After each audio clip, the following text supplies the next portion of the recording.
Welcome to the Healthy Habits for Active Aging podcast with your hosts, physical therapists Dr. Michael Gorman and Dr. Lauren Bennett.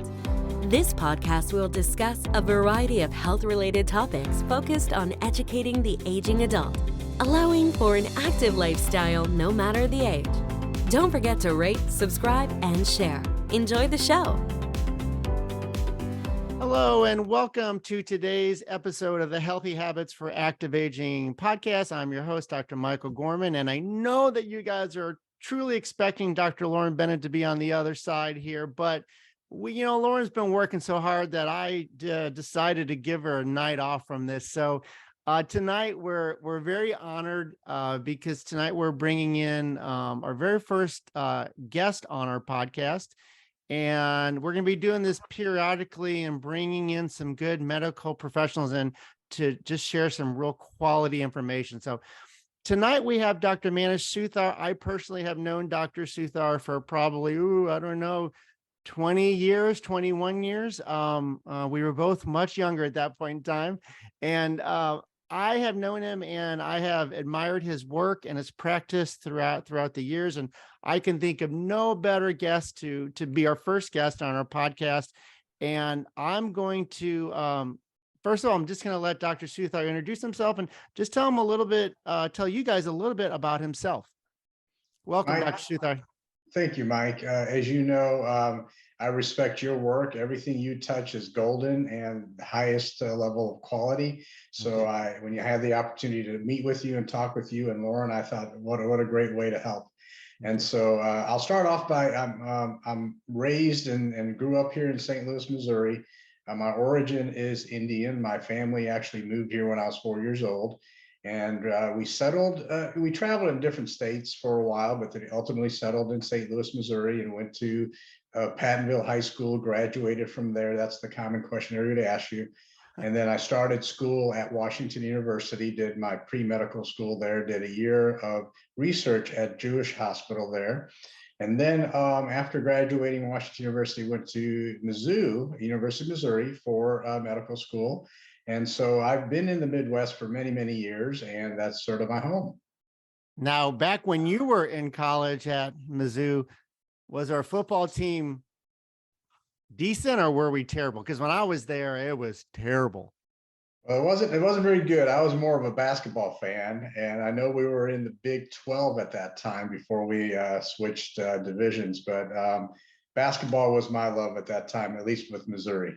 Yeah. It was much easier to be a Mizzou basketball fan back then than a football fan. But anyway, now you are what's called the physiatrist. You do pain management. So, as you were going through medical school and wanted to be a physician, what kind of led you into pain management? It's really strange. I didn't start medical school saying I wanted to be pain management. In fact, that field wasn't really developed at that time as it is now. I started medical school like many medical students, not knowing what they want to really do. And you get exposed to different activities, different types of doctors and practices. And my interest came in helping patients that suffered traumatic brain injuries. Okay. And there were some doctors at University of Missouri that were at the cutting edge of developing newer drugs and medications to help regrow cellular tissue at the brain level. So you regain function at the mental level or at the brain level, which was really intriguing. I've always had a keen interest in neurology, and that was right up my alley. But the field of physical medicine rehab was introduced to me because that's the field of helping individuals recover from all sorts of injuries. And traditionally, it was spinal cord injuries, stroke rehabilitation, burn rehabilitation, traumatic brain injuries from car accidents or sports injuries. And over the years, the field has evolved and developed into orthopedics and outpatient spine, pain management, interventional spine. And so as my career progressed, I sort of got led down that pathway, not by my choosing. It was a sort of God's work sort of puts you in a place that you don't really envision at first, but then you end up going there and it's a good fit. Yeah, absolutely. So in your practice and let's see, you've had your own practice. Has it been, oh my gosh, has it been 20 years or how long has it been for you in your It's been about 21 years. I think you and I started practice, I remember, at the same time. And so I've stuck around for that long. Yes. Yeah, absolutely. And so what types of patients do you see on a regular basis in your practice? So most of our patients are individuals that are athletes at heart, and Mhm. they have arthritis, they have back problems, their mothers and fathers, brothers and sisters. They are probably younger at heart than they really are, and so they're doing things they've probably gotten into trouble with. But we also see some complex patients that sometimes have eluded diagnosis at a university or a Mayo Clinic, and we'll get individuals that have seen a multitude of physicians and don't have a clear direction or diagnosis. Okay. And so in the last podcast that Lauren and I did, we talked about cortisone and kind of pros and cons and who should get it and how often. But you know, I know that you do many different types of injections, but what is your take on cortisone and usage of it and how often? Just so many questions that people Sure. that are on this podcast have.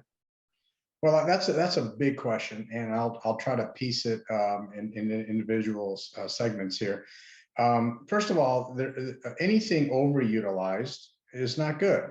You eat too much chocolate, that's not good. You eat to take in too much protein, that's not good. So injections done properly with cortisone have a place in the care of our conditions and ailments that we suffer.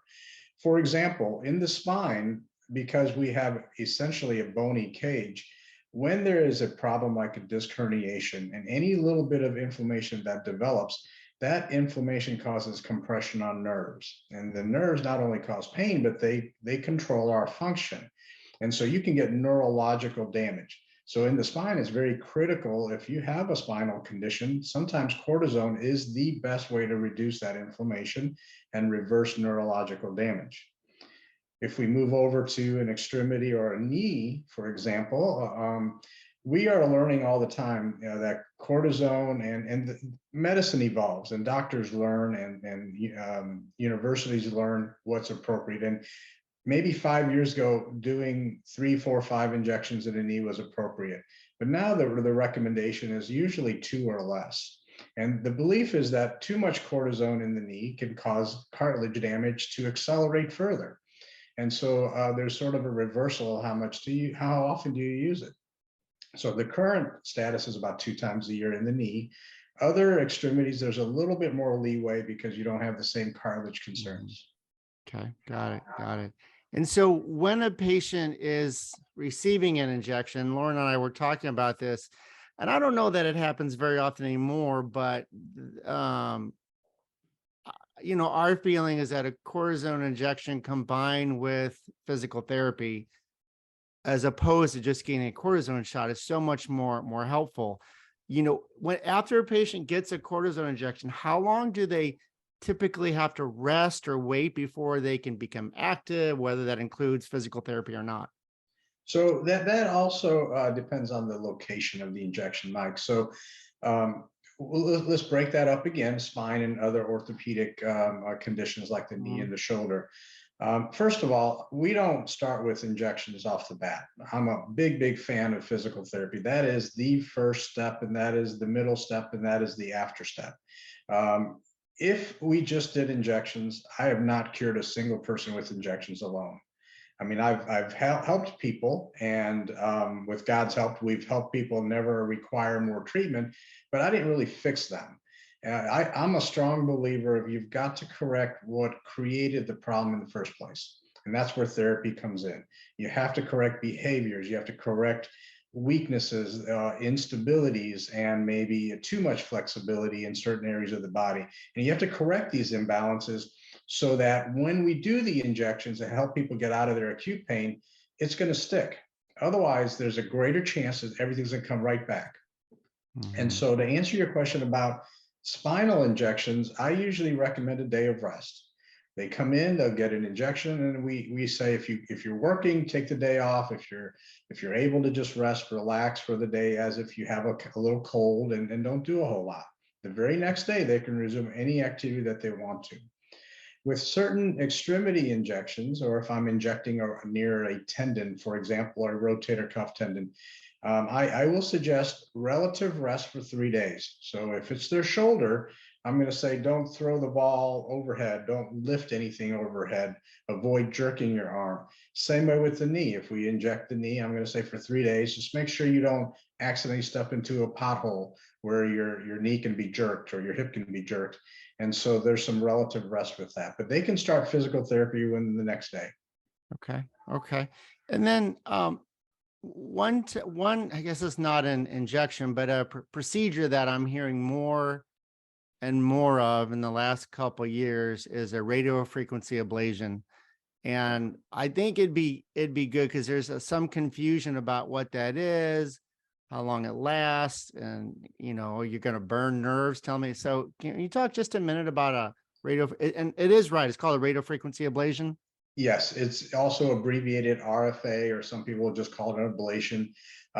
It has become a very common treatment in our office as well. We have been doing ablations for many years, but about a year and a half ago, there was a change in Medicare reimbursement for coverage of cortisone injections for very specific conditions of the spine. And these conditions are facet joint disorders. Facets are small joints that are very commonly the source of arthritic lower back pain and neck pain. And so the research has shown that cortisone injections in those facets were working for 1 to 2, 3 months at the most, where ablations were working for 6 months and sometimes 2 years. Mm-hmm. So as a result of the studies and the science, these changes were made. And so now most people now are going through that pathway of RFA, or radio frequency ablation. So it's not a new treatment to start off with, Mike. It's something that's been around, but now it's become more and more popular, partly because of reimbursement. So what RFA is, there are some prerequisite steps first, but what RFA is a burning, in layman's terms, a burning of some very small nerves that feed the arthritis. It doesn't control your legs. It doesn't affect your mobility or your arms or any other sensation anywhere else. In fact, you still have all of the sensations you need to have. So you know if you do something wrong, your body will still scream. You will still sense the pain, but it takes away pain from some very specific areas arthritis likes to center around, and that can last on average 6 months or longer. Okay, got it. And is this in the low back only, or do they do RFAs in the neck? So they do it in the neck, which we call the cervical spine, but also the lower back. And there are some scenarios that sometimes we can do them after a knee replacement that continues to be painful. And there have been studies that individuals have done them around the sacroiliac joint. Okay, got it. Okay, perfect. Yeah, there's I think it's important for people to understand when they would go to see someone like you. It's you do a very thorough evaluation to try to figure out what the cause of the problem is, and I would imagine that's going to guide what type of injection you do, where you're going to do it, things of that sort. Well, it's even before that, Mike. For me, the history, getting a good history and listening to how the injury occurred, what started it, going back in time, sometimes to their childhood, to determine what may be the source of their pain is really important.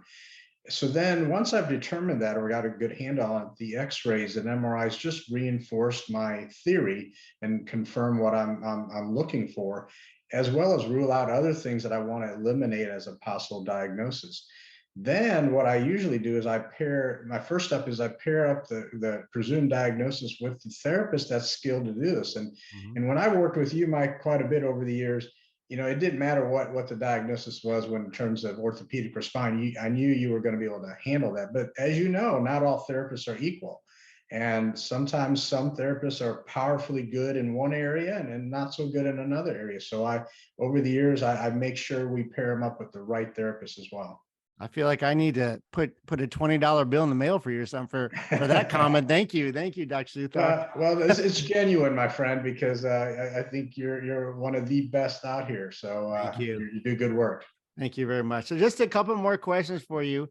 Let's say a patient has lower back pain, and we want, of course, from a physical therapist standpoint, we want them to be active. You, from your standpoint, you want them to be active. What kind of sports or activity would somebody that has lower back pain, I know there's many different causes of, but what do you like to see your patients do? So I'm a big fan of exercise. I think there's a term in pickleball, which we can talk about in a few minutes. It's called a reset shot. And a reset basically means that you're on the defense and you're trying to reset the points so that you have a chance to win it a few points, a few shots down the line. Well, exercise to me is the big reset of our bodies. We need it for everything. We need it for cardiovascular reasons. We need it for energy levels, sleep patterns, as well as controlling pain. It doesn't matter what ailment one suffers from, you've got to exercise. And I practice what I preach. That is the fundamentally important thing to do. So if you have, it depends. So to answer your question, if you have an acute pain, acute back problem, you may not be able to do many things in the very beginning. But if you're having your usual symptoms of a sore back, but nothing debilitating, I would recommend low impact exercises, something that's not going to jar the spine or cause disc pressure and increase your symptoms. So swimming is one of the first things I recommend in an acute setting, but also long-term maintenance. Cycling can be good for certain spinal conditions. Elliptical may be good. You can do an indoor cycle, outdoor cycle. And then I think weight training with some guidance is also recommended. And so I know that your recent love is pickleball. And just so you know, our last podcast, I asked Lauren, I said, so you and Dr. Suthar play pickleball before. Who normally wins? Well, she gave the politically correct answer of 50-50. Well, unfortunately, I've not had the good fortune to play her very often, and I think the last time I played her was maybe 9 months plus. But it's an addictive game, and for any of your viewers that played a racket sport in the past, I think you will love transitioning over. I played with a group of young guys in their 20s, and then one gentleman in their 30s, and I feel my pain this morning and throughout the day. But it's no longer a game for retired folks. It is a game for the young, and it's evolving very quickly. Yeah, it really is. And I know in St. Louis, there's now a Missouri pickleball a group. There's a couple different pickleball bars that are sort of opening up. It's absolutely amazing. I want to know for our audience, how do they get in contact with you? Because, there's people all over the US that hear our podcast, but especially if they're here in St. Louis, what's the best way to contact you and your office? Yes. So I think we're still sort of old fashioned. So I think the best way is still going to be directly calling us. And our phone number is 314-469-PAIN. 7246 is the numbers with that. And then we have a website, which is more for just education. So it's www.painprevent.com. And that's all one word, Pain Prevent. And on that website, you can get information as to where we're located. There's a map, there's phone numbers, fax numbers, and there's also an email contact form. But the website's really more designed to give people a direction to not just what we do, but a lot of the more common back conditions out there. There's all kinds of articles that we've uploaded there just for folks to download and read and review and get a starting place to their care. Yeah, I am exactly like you in that I feel if people are educated about what's going on, that will empower them. It will empower them. It will decrease their stress level some, just to have that understanding of, okay, we may not know everything that's going on, but here's what we really feel is going on. And it really helps to empower pain, because you deal with chronic pain all the time. It can be overwhelming to someone's life, Yeah. having chronic pain. Yes, but we live in a pretty cool time. I mean, there's always new devices and technology, and I think you and I shared a new wireless TENS unit that is state of the art and is becoming available for people to use. You know, just for your knowledge, we've had about 30 of these dispensed, and just great feedback. People are getting great results, and it's been good results. So we live in a neat time. I mean, there's newer opportunities to help people in different ways. Well, yes, you're exactly right. And there's most of the information is out there good, but as I always say, be careful what you read on the World Wide Web.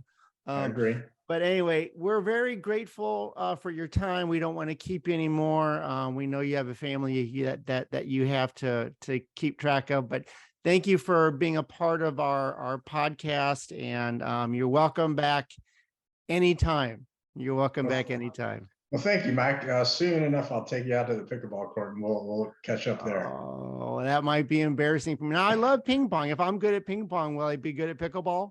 You will pick it up. You will pick it up quickly. All right. Well, everyone, thank you so much. If you have any questions for us, or if you want to give us future podcast topics, please email us at info@iMovePhysicalTherapy.com. Please come back next week and we'll have some more great education for you. And we once again thank Dr. Suthar for his time. Thank you. Good luck, everyone. All right. Have a great week. We'll see you next week. Bye-bye. Bye-bye. We hope you've enjoyed this episode of the Healthy Habits for Active Aging podcast. If you have any questions for Dr. Gorman or Dr. Bennett, please send an email to info@iMovePhysicalTherapy.com. To learn more about healthy aging, visit our website at iMovePhysicalTherapy.com. Like what you hear? Be sure to rate and subscribe. See you next week.